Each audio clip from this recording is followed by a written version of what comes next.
குதிரை பக்கத்துல போனா ஏதோ உதைக்குன்னு சொல்லுவாங்க, உதைக்காது இல்லை இந்த குதிரை? இந்த குதிரை உதைக்காது. ஆக்சுவலி நம்மள்ட்ட உள்ள அனிமல் எதுவுமே உதைக்காது.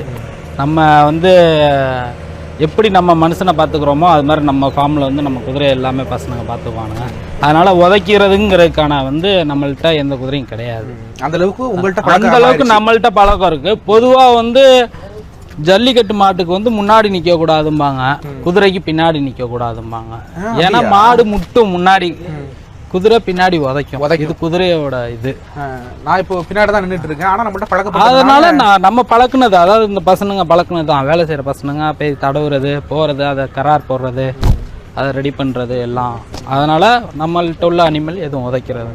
இந்த உட்கார்றது இருக்குல்ல, இதுக்கு பேர் என்ன சொல்லுவீங்க? இது பேர் சேடில்பாங்க. சீட்டு, நம்ம உட்கார்றது, சவாரி செய்கிற சீட்டு. சீட்டு போட்டதுக்கப்புறம் நம்மளுக்கு வந்து கிளிப்பு நல்லா கிடைக்கும். இது ரிக் ஆஃப். இது கையில் கால் வைக்கிறது எல்லாம், கால் வச்சுக்கிறதுக்கு